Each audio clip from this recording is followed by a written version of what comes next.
পড়েছে দেখো।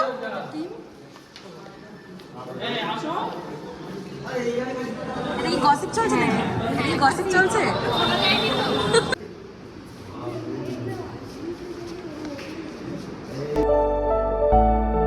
Hello, good afternoon everyone. আজকে রমজানের ব্লগটা একটু আলাদা। আজকে একদম রেডি হয়ে চলে এসেছি তোমাদের সাথে ইন্ট্রো দিতে। নিশ্চয়ই কোথাও একটা যাচ্ছি। হ্যাঁ, আজকে মা আমি দিদি যাচ্ছি একটা স্পেশাল জায়গায়, এক জায়গায় ইনভাইট আছে। তো কোথায় ইনভাইট আছে, কী কারণে ইনভাইট আছে, তোমরা কিন্তু সম্পূর্ণ ব্লগটা দেখলেই বুঝতে পারবে। তো মা রেডি হচ্ছে, দিদি অলরেডি রেডি, আর আমি তো সবার আগে রেডি হয়ে বসে থাকি সব সময়। তো এবার বেরিয়ে পড়বো, বেশি লেট করবো না। এখন বাজে 3টে মতো বাজে। তো এবার বেরোচ্ছি। তো কোথায় যাচ্ছি তোমরা কিন্তু অবশ্যই ব্লগটা দেখলেই বুঝতে পারবে। তোমরা অবশ্যই ব্লগটা দেখতে থাকো। ফাইনালি কিন্তু সবাই রেডি, বেশি লেট করবো না, চলো বেরিয়ে পড়ি।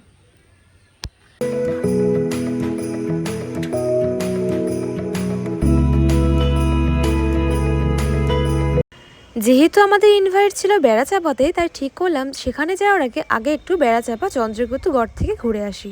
আর এখানে কিন্তু আমি এই সেকেন্ড টাইম আসলাম। ঠিক করলাম এখান থেকে ডিরেক্ট যাব হাদিপুর গড়ে। এই দেখো এখানে কিন্তু চলে এসেছি। আর সানসেট টাইমে বেশ ভালো লাগছে। আমরা কিছু ছবিও তুলেছি, ছবিগুলো খুব সুন্দর এসছে। এখানে আর বেশিক্ষণ টাইম ওয়েস্ট করবো না, কারণ ওদিকে ইফতারের টাইম হয়ে যাচ্ছে। আর এই দেখো আমরা কিন্তু চলে এসেছি। যেহেতু আমরা চিনতে পারছিলাম না, তাই শাহিনদা আমাদেরকে একটু রিসিভ করতে এসেছি। আর অনুষ্ঠানটা কিন্তু বেড়াচাপা কাউকে পাড়াতে হচ্ছে। ইফতারের কিন্তু আর খুব একটা বেশিক্ষণ সময় নেই, ওই হাতে গোনা 5 থেকে 10 মিনিট। তাই দেখো সবার জন্য ইফতার রেডি করা আছে। তো আমরা জাস্ট এক্ষুনি পৌঁছলাম, 3rd ফ্লোরে এসে এইমাত্র ওজোটা কমপ্লিট করলাম। এবার নিচে যাব, তারপর সবার সাথে তোমাদের পরিচয় করবো, কারা এসছে, কোথায় এসেছি, কী কারণে এসেছি, তোমাদেরকে সব বলছি চলো। আর এই দেখো এসে কিন্তু বসে পড়েছে। আর এখানে কিন্তু তুহিনদা, লিসাদি সবাই আছে। আর অনেকদিন পর কিন্তু সবার সাথে আবার দেখা হলো।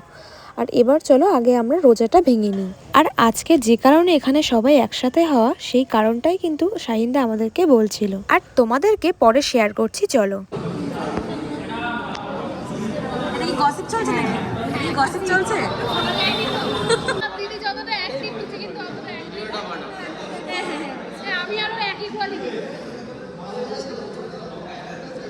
সমস্যা তোমার কাছে 50 কোটি টাকা থাকতে পারে, তোমার কাছে 10 টাকার মূল্য কিছু না হতেই পারে। তাহলে আমার কি? আমার কাছে 10 টাকার মূল্য নেই। মানুষের হচ্ছে কাদা ছেটানো অভ্যাস। শুরু হবে দাদা এবার? এবার শুরু হবে তো, চলো।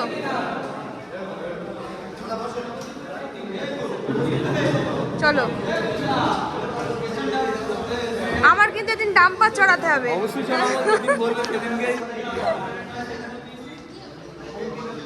আসো। আলহামদুলিল্লাহ আমরা ইফতারটা কমপ্লিট করার পর অনুষ্ঠান শুরু হওয়ার আগে সবাই মিলে কিছু ছবি তুলে নিলাম।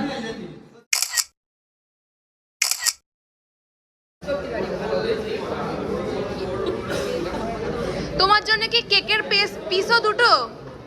কুলবে না।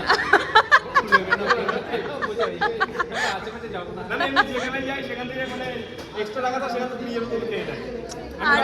আমি সবসময় নিজের মনে করি, যেখানেই যাই নিজের মনে করি, মানে পরের বাড়ির খাবার নিজের মনে করে খেয়ে নেয়। বেশি করে খাওয়ার জিনিসটা। খাওয়া দাওয়ার জিনিসটা বেশি আমল করে। চলো তোমাদেরকে কিছু কথা শেয়ার করি। আমাদের ইয়াং জেনারেশনদের জন্য কিন্তু খুবই সুখবর, কারণ আমাদের শাহিন দ্বারা একটা অ্যাপ লঞ্চ করেছে ছেলেদের জন্য সমস্ত কিছু। আর তার থেকেও বড় সুখবর হলো, তোমরা যদি 20 কিলোমিটারের মধ্যে হও, তাহলে কিন্তু তোমরা পেয়ে যাবে প্রত্যেকটা অর্ডার মাত্র 24 ঘন্টার মধ্যে। এখন কিন্তু প্রত্যেকটা মানুষের সময়ের প্রচুর অভাব, সেখানে যদি বাড়ি বসে 24 ঘন্টার মধ্যে তোমরা নিজেদের পছন্দ মতো জিনিস হাতে পেয়ে যাও, এর থেকে বড় সুখবর আর কি হতে পারে। তাই এখন একটাই কথা, ইয়াং জেনারেশনদের জন্য কিন্তু একটাই ঠিকানা, সেটা হলো jenscart.com। চলো দাদাদের মুখ থেকেই তোমরা বাকিটা শুনে নাও। দাদা এটা দেখি, ওটা দেখি, এই সাইড এই কালার নেই, ওই কালার নেই, অনেক প্রবলেম হয়। তো তুমি আমার অ্যাপসে আসো, আমার সাইডে আসো, ভিজিট করো, প্রোডাক্ট দেখো, তুমি যে কালার দেখবে, যে সাইজ দেখবে, সেটাই মার্ক করো, একটু কাট করো, বাই নাও করো। তারপরে আমাদের কাছে নোটিফিকেশান আসলে আমরা তোমাকে সঠিক প্রোডাক্ট সঠিক সময়ে সঠিক জায়গায় পৌঁছে দেবো 24 ঘন্টার মধ্যে। যদি 20 কিলোমিটারের ভিতরে হয়, আমাদের ডেলিভারি থাকবে। আর প্লে স্টোরে কিন্তু অ্যাপটা খুব শীঘ্রই চলে আসবে। আর এখন কিন্তু প্রত্যেকটা ওয়েবসাইটে তোমরা jenscart.com পেয়ে যাবে। কবে থেকে পাওয়া যাচ্ছে অ্যাপটা প্লে স্টোরে? আমাদের অ্যাপস স্টোরেজ হবে আফটার ঈদ, কারণ যেহেতু অ্যাপসের একটা ব্যাপার থাকে, ওখানে ওয়েবের অনেক ব্যাপার থাকে, এই জন্য আফটার ঈদ অ্যাপ স্টোরেজ হবে। তো এখন যে কোনো সাইডে গুগল বলো, ক্রোম বলো, যেখানে গিয়ে সার্চ করবে jenscart.com, তো আমাদের টোটাল ডিটেলসটা ওখান থেকেই পাওয়া যাবে বা ওখান থেকেই শপিং করাও যাবে। মানে এখন একটা ইয়াং জেনারেশনের অ্যাপ, সেটা জেন্সকার্ট, তাই তো? একটা ইয়াং জেনারেশনের অ্যাপস। আমি চাই এই অ্যাপস প্রত্যেক ইয়াং জেনারেশন বা প্রত্যেক কি টোটাল ভারতবর্ষের যত ইয়াং জেনারেশন আছে প্রত্যেকের মোবাইলে এই অ্যাপস বা এই সাইট ভিজিট করুক বা এই অ্যাপস ইনস্টল হোক। এটা আমাদের মূল লক্ষ্য। আমরা খুব কম প্রাইসে খুব স্টাইলিশ, খুব ভালো ফ্যাব্রিকের জিনিস মানে কম সময়ের মধ্যে পৌঁছে আমাদের মেয়েদের ড্রেস কবে থেকে অ্যাভেলেবেল হচ্ছে? তো এই ভালোবাসা আমাদের সঙ্গে যদি থাকে, অবশ্যই আমরা পরের প্ল্যাটফর্ম চিন্তা করব লেডিস কার্ড কোনো ব্যবস্থা করার জন্য। এটা আমাদের মাথায় সর্বদাই থাকবে। আমরা ভালোবাসা পেলে অবশ্যই মেয়েদের জন্য চিন্তা করব। মানে এখন ইয়াং জেনারেশনের একটাই ঠিকানা, সেটা হচ্ছে জেন্সকার্ট। তুমি লজ্জা পাচ্ছ? তুমি কোন ক্লাসে পড়ো? TV1। তোমার নাম কি গো? সাফওয়ান মন্ডল। হাই করে দাও তো ভিডিওতে। ঠিক আছে, তাহলে না আসলাম, আবার সবার সাথে দেখা হবে। অনেক ভালো লাগলো আজকে সবার সঙ্গে। শুভেচ্ছা রইলো, অনেক ভালোভাবে তোমাদের অ্যাপটা চলুক। আর আমাদের সবার জন্য কিন্তু ওখানে ডিনারের ব্যবস্থা ছিল, যেহেতু অনেকটাই রাত হয়ে গেছিলো, তাই ওখানে আমরা ডিনারটা করলাম না।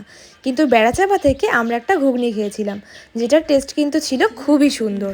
তো চলো, আজকের ব্লগটা আমি এখানে এন্ড করছি। তোমাদের সাথে দেখা হচ্ছে নেক্সট ব্লগে। Thanks for watching.